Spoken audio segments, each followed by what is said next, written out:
Bueno, abramos, hermanos, nuestras Biblias en... Bueno, yo le puse aquí el Génesis capítulo 4.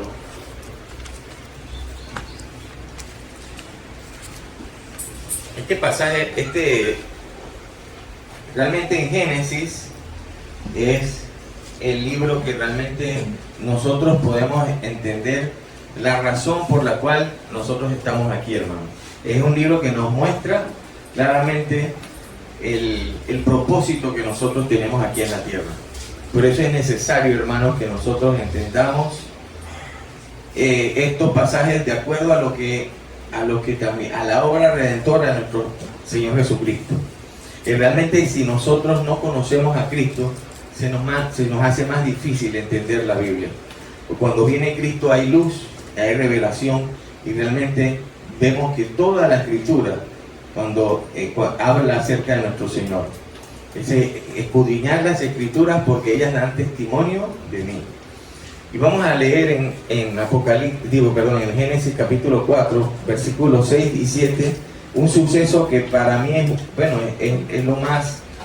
una de las cosas más terribles que sucedieron en el principio. Y vamos a ver realmente solamente estos dos versículos, que sería el 6 y el 7. Dice: entonces Jehová dijo a Caín: ¿por qué te has ensañado y por qué ha decaído tu semblante? Una pregunta que le hace a Caín para indagarle, hermano. Está de alguna manera buscando el Señor que ese deseo, ese semblante que había, o ese malestar, o ese enojo que tenía, tratarlo de aplacar. Y me llama mucho la atención siempre cómo nuestro Señor, cómo Dios permite, aún que hasta personas que ya tienen en su corazón un deseo malo, tratar siempre de contender para evitar que suceda algo malo. Recuerde que Génesis capítulo 6 habla también que dice: cuando vio Dios que toda la maldad del hombre era de continuo solamente mal, dice que entonces hace el primer juicio, el juicio donde que toda la creación, toda la tierra iba a ser juzgada en un día, bueno, en varios días, pero con agua, tanto que inundó la tierra. Y desde ese momento dice que la cantidad, o sea, los días de los hombres iban a disminuir hasta los 120 años. Eso es interesante conocerlo, porque dice que el corazón del hombre solamente era continuo mal. Pero precisamente aquí habla de un tema muy importante, y siempre he reflexionado en él, y pues quisiera de alguna manera que ustedes también pudieran ver esto de una manera muy clara. El versículo 7 de Génesis dice: si bien hicieres, ¿no serás enaltecido? ¿Por qué te has ensañado y por qué ha decaído tu semblante? Pero si bien hicieres, ¿no serás enaltecido? Y si no hicieres bien, el pecado está a la puerta. Con todo esto, a ti será su deseo y tú te enseñorearás de él. Mire, todos estos pasajes nos muestran a nosotros y nos definen realmente cómo era esta realidad. Y para nosotros es muy importante que nosotros podamos entenderlo de forma clara, para que nuestras vidas también comprenda o entienda qué son las cosas cuáles son las prioridades de nuestras vidas. Primero, el pecado es la primera vez que se menciona es la primera vez que el Señor muestra el pecado para darle una oportunidad al hombre, o darle oportunidad al hombre de que él tiene dominio y puede gobernar sobre eso maligno. El pecado, se le dice, está a la puerta. Y hay varios contextos, o más bien pasajes que nos muestran también cosas similares. ¿Se acuerda que que Lot, por ejemplo, o Abraham, él estaba en la puerta de la ciudad, por ejemplo, Lot, y Abraham estaba en la puerta del encinar de Mamre, y se le apareció Dios, tuvo la visita de Dios. ¿Y qué le prometió? Un hijo. Por eso es que cuando habla de puerta, es porque una persona está esperando a alguien. Y dice que el pecado está a la puerta. O sea que en Hebreos capítulo 12 dice que corramos que nosotros, teniendo esta grande nube de testigos, despojémonos de todo peso y del pecado que nos asedia. Entonces, realmente el pecado es algo que nos estorba de una manera y que tenemos que detectarlo, porque quiero que ustedes vean de manera muy clara y en sus vidas, en la vida práctica, cómo realmente esto se cumple al pie de la letra. El pecado siempre está a la puerta. Pero hay algo maravilloso que yo estoy viendo, y es que el Señor nos dice que con todo esto, a ti será su deseo y tú te enseñorearás de él. Hay un pasaje que realmente hace como una similitud, porque habla de una manera similar a esta, y es la comparación del pecado, la comparación en este caso del pecado con la carne, nosotros, y en el caso de Génesis 3, versículo 16, habla del hombre y la mujer. Vamos a leer Génesis 3, versículo 16. Es cuando ya la mujer peca, o más bien es confrontada con el mismo Señor. Aquí se le da el castigo a la mujer. Fíjense, dice: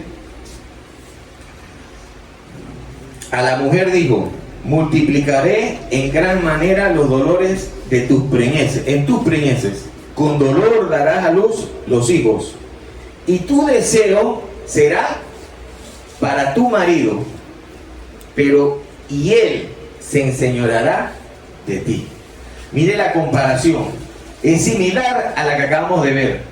En este caso, el marido viene siendo, para el contexto que nosotros vimos, no es el pecado. El marido viene siendo la carne nuestra, y la mujer viene siendo el pecado. Fíjese la comparación. Por eso le dice: a ti será su deseo, pero tú te enseñorearás de él. O sea, nosotros, la carne esta, puede enseñorearse. Eso es lo que le dijo el Señor: puede enseñorearse el pecado. Pero realmente vimos la realidad, que no se podía, nunca pudo el hombre. Se le da la ley, y cuando se le da la ley, ¿qué dice la ley? La ley es justa, pura, santa, pero no pudo hacer santo, no pudo santificar a ningún hombre, no pudo perfeccionar a ningún hombre, y eso lo podemos ver. Vamos ahora a leer en Romanos capítulo 6.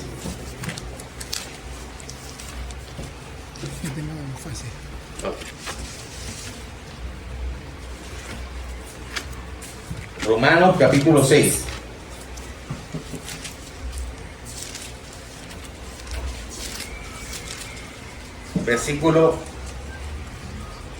Romanos capítulo 7, versículo 7. Vamos a ver qué dice aquí la escritura. Ya estamos viendo, hermanos, los síntomas del pecado, la realidad del pecado en nuestras vidas. Fíjese, es una cosa terrible. La misma carne desea, hay un apetito por querer satisfacer ese pecado que está allí. Y vamos a ver cómo el apóstol Pablo nos amplía más este conocimiento. Fíjese. ¿Qué diremos pues? ¿La ley es pecado? En ninguna manera. Porque yo conocí el pecado, pero yo no conocí el pecado sino por la ley, porque tampoco conociera la codicia si la ley no dijera: no codiciarás. Hay personas, hermano, que de repente no han pecado y no saben, y hay muchos pecados que Dios nos ha guardado, pero es porque no lo hemos conocido. Hermano, hay diferentes tipos de pecados, pero imagínense, hay perversidades que hasta uno se espanta que suceden. Por ejemplo, hermano, yo les tengo que comentar, hay algo que a mí me espanta, es el pecado contra el abuso de los niños. Eso es terrible, pero está pasando hoy. Hay personas que tienen ese pecado tan perverso en sus corazones que quieren también fomentar leyes, promover leyes para que eso se pueda legalizar. Entonces, realmente el pecado está allí y el hombre tiene que detectarlo. Y Cristo nos da el poder, no solamente a través de la palabra, sino también ahora a través de su Espíritu, para que nosotros podamos apartarnos de él. Vamos a ver qué dice. Seguimos leyendo en Romanos 7, ahora el versículo 8. Mas el pecado, tomando ocasión por el mandamiento es: no codiciarás, produjo en mí toda codicia, porque sin la ley el pecado está muerto. Yo no sabía, ni sabía que era eso. Por eso, hermano, cuando conocemos, dice que debemos tener entendimiento. Dice que bienaventurado el que lee y entiende las palabras de esta profecía. Entonces nosotros debemos, cuando oímos la palabra de Dios, debemos pedirle al Señor sabiduría para poder entender lo que nos está diciendo. Y seguimos leyendo. Y yo sin la ley vivía en un tiempo, pero venido el mandamiento, el pecado revivió y yo morí. ¿Por qué? Porque ¿cuál es la consecuencia del pecado? La muerte. No hay ningún otro tipo de resultado diferente. El resultado es la muerte. Y que sepa que muere, pero no es una muerte física, es una muerte espiritual, en el sentido, hermano, que usted no tiene comunión con Dios. Por eso, hermano, eso es lo que vino a hacer el Señor. El Señor vino a vencer al pecado cuando murió por cada uno de nosotros. Por eso, hermano, yo no creo que haya aquí alguno que no pueda agradecer eso tan grande que ha hecho el Señor. Y vamos a seguir leyendo para que usted veamos esto de una manera más categórica. Y dice: y hallé que el mismo mandamiento que era para vida, a mí me resultó para muerte. Porque el pecado, tomando ocasión por el mandamiento, me engañó y por él me mató. Cuando yo me puse a ver y él, por el mandamiento, a entender cómo era eso y en qué consistía, entonces el mandamiento produjo en mí que el pecado viviera. Yo quisiera probar y entonces me engañó, lo cometí y pequé y morí. Ahora, es una realidad, hermano. Por eso es que no era tan solo. Por eso la ley al final es un ayo para presentarnos a Cristo. Pero realmente la ley te está diciendo: no hagas esto. Queda hasta allí. En la carne tú tienes que tener la forma, puedes hacer, eso es lo que le llama a alguna gente fuerza de voluntad, para poder no cometer un pecado. Pero realmente el pecado es una cosa terrible que lo describe este mismo pasaje. Por eso preste atención, hermano. Mire lo que sigue. De manera que la ley a la verdad probamos que la ley es santa y el mandamiento santo, justo y bueno. Ahora, ¿qué pasó? La ley es buena, justa y santa. Entonces, luego, lo que es bueno vino a ser muerte para mí. En ninguna manera. Sino que el pecado, para mostrarse pecado, produjo en mí la muerte por medio de lo que es bueno, a fin que por el mandamiento el pecado llegase a ser pecaminoso. Vuelvo a leer porque luego lo que es bueno vino a ser muerte para mí. ¿Qué es lo bueno? La ley. ¿Vino a ser muerte para mí? me enseñó el pecado. Yo realmente, al mostrarme el pecado, realmente entonces yo revivió y el pecado me engañó al ejecutarlo y morí. Así que realmente en ninguna manera, sino que el pecado, para mostrarse pecado, produjo en mí la muerte por medio de lo que es bueno, a fin de que por el mandamiento el pecado llegase a ser sobremanera pecaminoso. No hay ningún hombre, hermanos. Por eso es que este Romanos capítulo 1 dice, no hay ningún hombre justo y bueno. Queda demostrado eso así. Porque sabemos que la ley es espiritual, mas yo soy carnal.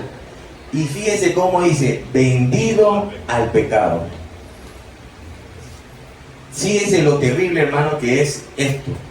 Realmente nos está dando a entender el Espíritu Santo que realmente nosotros, el pecado de alguna manera está metida en nuestros miembros, de tal modo que no hay forma de que nosotros podamos romper ese contrato.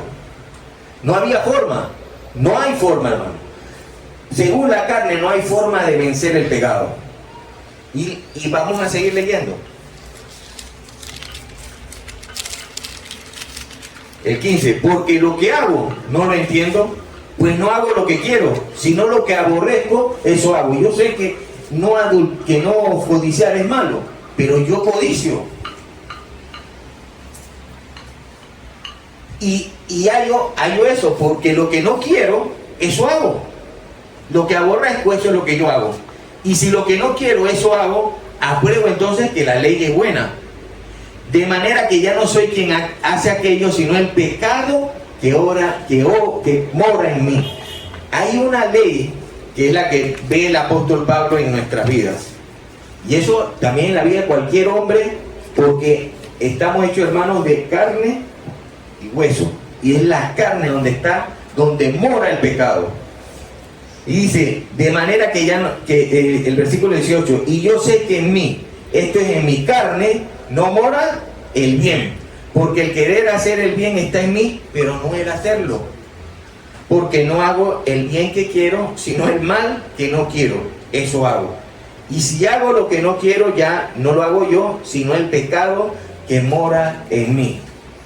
Mire, fíjense el tema medular. Se hace y por eso es que hice la analogía con el hombre y la mujer. Fíjense, cuando un hombre y una mujer se unen, entonces se concibe el hombre engendra y concibe una criatura, que es nuestros hijos, nuestros hijos, eso es algo natural. Y esta es una relación parecida. La carne, cuando hace lo que con el pecado se une, al final es una sola carne. Al fin, es una misma acción la que produce lo que está diciendo el Espíritu.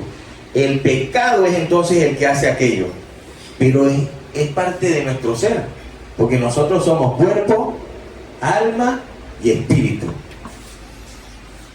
Y si yo hago lo que no quiero, ya no lo hago yo, sino el pecado que ora en mí. Así que queriendo yo hacer el bien, hallo esta ley, que el mal esté en mí. Porque según el hombre interior, me deleito en la ley de Dios, pero veo otra ley en mis miembros que se revela contra la ley de mi mente y que me lleva cautivo a la ley del pecado que está en mis miembros. Y dice el apóstol, miserable de mí, ¿quién podrá librarme de este cuerpo de muerte? Mire, hermano, en la escena en que estamos, parece que no hay forma de que pueda haber salvación. Y yo quiero que usted lo analice, porque es así, hermano, es así. Cuando vino el resultado del pecado, hermano, es condenación. No hay forma de poder librarnos de esta situación. Pero era necesario que viniera la ley y que se nos hablara qué es lo que decía Dios, los mandamientos de Dios, para que nosotros supiéramos lo que es bueno justo y santo. Ahora yo le pregunto, hermano mío, ¿cuál es el más grande mandamiento? Jesús lo dijo puede leerlo ahí en Mateo capítulo 22, versículo 37. Amarás a Dios con toda tu mente, con toda tu alma, con toda tu fuerza y con todo tu corazón. Y el segundo mandamiento es similar: amarás a tu prójimo como a ti mismo. ¿Estamos seguros que dice así? Este es el primer y más grande mandamiento, y el segundo es semejante: amarás a tu prójimo como a ti mismo. Yo le pregunto, mi hermano, aquí los que estamos aquí, ¿todos cumplimos eso? Que levante la mano, hermano, el que pueda cumplir eso. Fíjese, hermano, qué bueno, hermano. Yo pensé que iba a haber alguna persona que me decía, yo sí puedo. Mire lo que está diciendo, es el más grande mandamiento: amarás a Dios con toda tu alma, con toda tu fuerza, con todo tu corazón, con toda tu mente. Y nosotros mismos hemos aceptado que no podemos.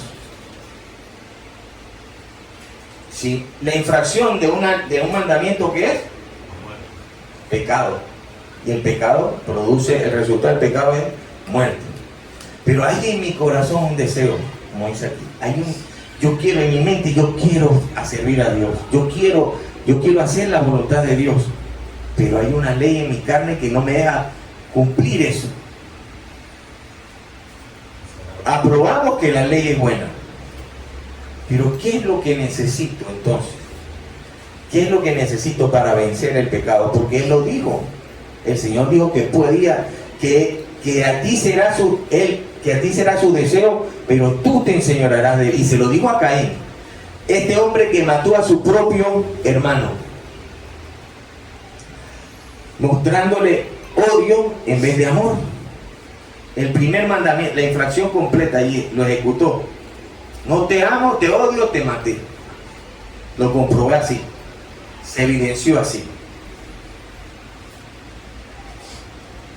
En Filipenses capítulo 2, versículo 13, nos da la luz de cómo realmente, qué es lo que usted debería hacer, hermanos míos.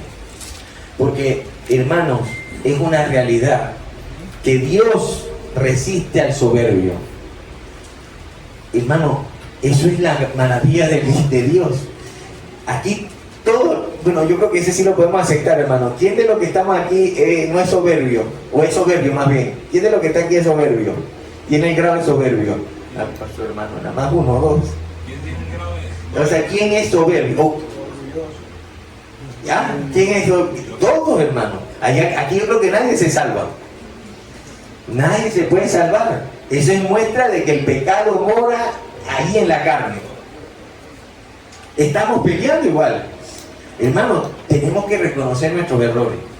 Y eso se llama humildad. Y eso es lo que falta hoy en día en todo el mundo, en todos los gobernantes. Y comenzando por mí. Entonces, ¿qué dice el Espíritu Santo? En Filipenses capítulo 2, versículo 13.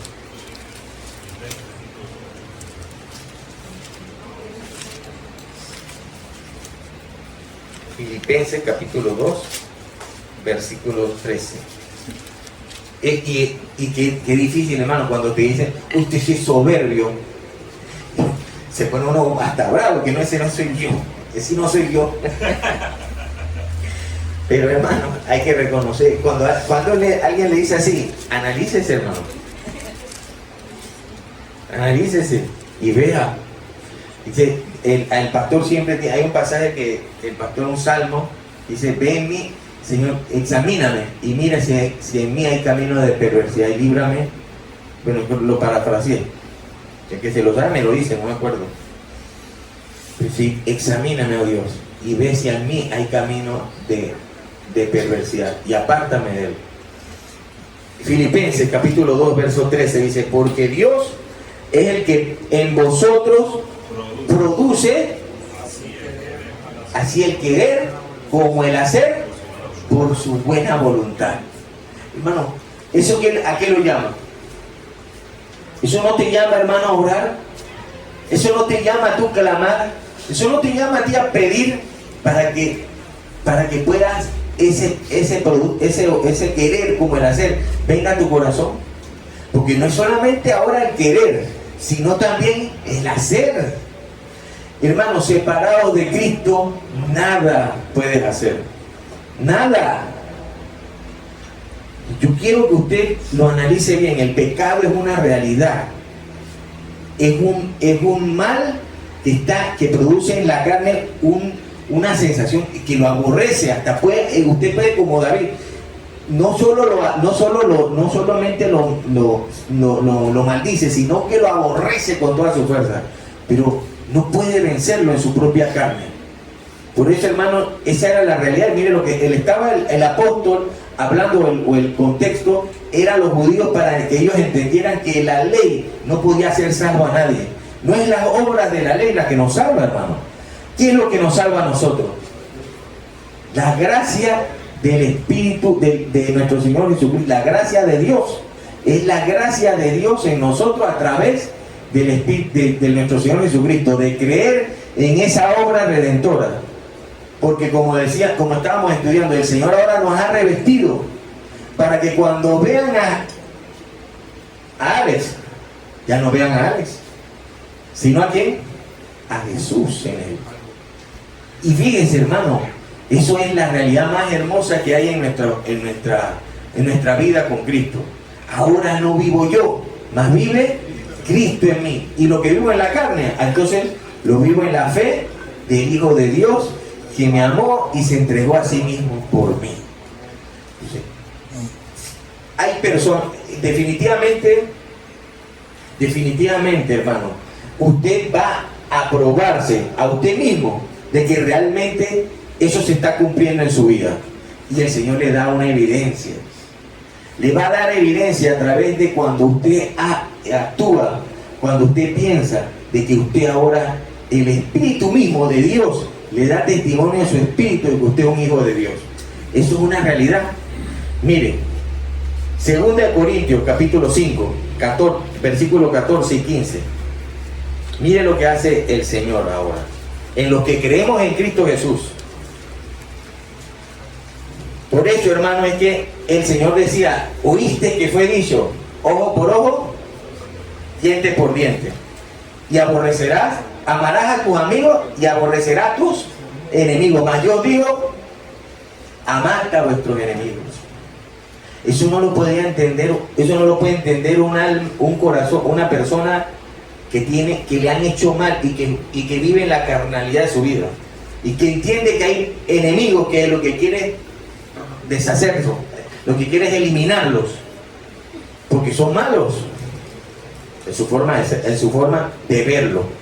Y no se ve que él tiene una vida en su ojo que no le permite ver que él mismo es malo. Que Cristo es el que produce el cambio. En cualquier hombre, hermano. Puede ser el hombre más malo de este planeta. Ese hombre, hermano, a quien estamos hablando de una perversidad, imagínense, de querer abusar de un niño. Dios puede cambiar a ese hombre. Necesitamos, hermano, predicar el Evangelio y rogar que las almas, que este mundo pueda ser lleno de la palabra de Dios, y que puedan, porque nosotros debemos orar por todos los hombres para que lleguen al conocimiento de la verdad y puedan ser salvos. Entonces estamos en 2 Corintios capítulo 5.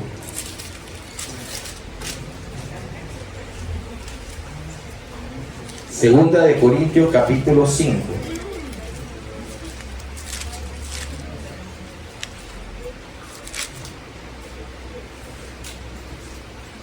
Versículo 14.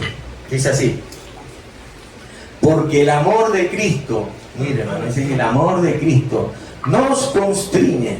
La palabra como que nunca yo la he escuchado. ¿Qué significa constreñir? Usted lo provoca, eso es algo que usted se deja llevar. Es algo que ese es el poder de Dios en usted. Dice que el espíritu es, nosotros no hemos recibido el espíritu de temor, sino el de poder, de amor y dominio propio. Tenemos el espíritu de amor, que es ese que dice que nos constriñe, pensando esto, que si Cristo murió, luego todos murieron. Para los que vivan, ya no vivan. ¿Están allí, hermano? 5:14. Si uno murió, luego todos murieron. Y por todos murió, para los que no para que los que vivan ya no vivan para sí, sino para aquel que murió y resucitó por ellos. Mire esa palabra, hermano. Esa es la realidad. Ahora, se necesita creer, porque hay personas ni siquiera que creen que Jesús murió en la cruz. Personas que piensan que ese fue un discípulo. Pero no solamente eso, sino que resucitó al tercer día. Se levantó de entre los muertos.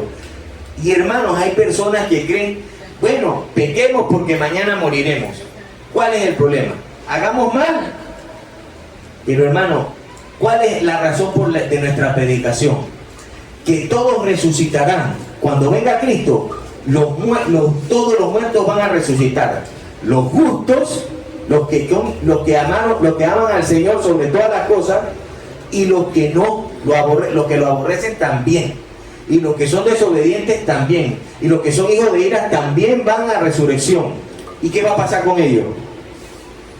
Van a ir al lago de fuego, donde dice que eso fue creado para el diablo y sus ángeles. Entonces nosotros no queremos, hermano, que esa gente vaya allá. Y nosotros sabemos que esta tierra también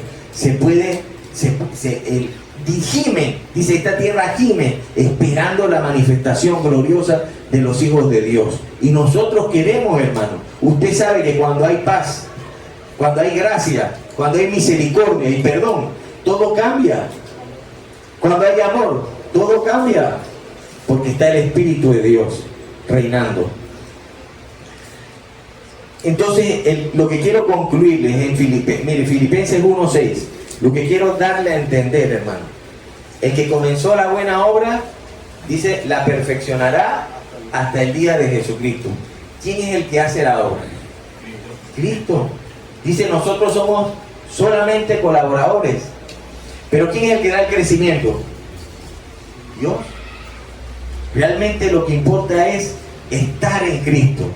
Ese es el misterio revelado a los hombres en el día de hoy. Romanos, ahora capítulo 8, versículo 28. Ahora, y yo quiero que usted sepa, ninguna condenación hay para los que están en Cristo Jesús, los que ya no andan conforme a la carne, sino conforme al Espíritu. ¿Qué es lo que esa es la parte medular que usted tiene que examinar? ¿Qué es lo que nosotros queremos hacer? ¿En qué nosotros estamos ocupando el tiempo? ¿En qué nosotros ocupamos la cantidad de tiempo en nuestra vida? Porque allí es que realmente usted puede examinarse, y Cristo está aquí para que usted también lo va a mover a que usted se arrepienta, hermano, en todo tiempo. El mensaje de las iglesias, ¿cuál es continuamente? Arrepiéntete. Arrepiéntete. Estás en el camino equivocado, arrepiéntete. Arrepiéntete. Estamos hablando de la iglesia de la Odisea, la iglesia de Efesios, la iglesia de Esmirna, la iglesia de todas las iglesias. Arrepiéntete. Siempre todos nosotros tenemos un problema, porque el pecado está allí a la puerta, y nosotros ahora ya no, lo que nosotros estamos llamados a hacer a la estatura, a la medida de la estatura del varón perfecto. Entonces es una cosa muy grande, hermano. Pero mire, mi abuelita, yo le decía eso, mi abuelita, pero es que nadie es como Cristo. Por supuesto que no, bueno, pero estamos llamados a ser como Él. Nadie va a ser por encima de Jesús, pero estamos llamados a, y tenemos que buscarlo, tenemos que clamar, y por eso oramos, y por eso estamos continuamente en esa limpieza continua a través de su palabra. Pero yo quiero darle otra doctrina, porque hay personas que dicen que la salvación se pierde. Fíjense, uno de los pasajes que nos demuestra que realmente hay un casco, el casco de salvación se mantiene continuamente, ese yelmo de salvación se mantiene continuamente en nuestra cabeza, es este pasaje. Romanos 8, versículo 38.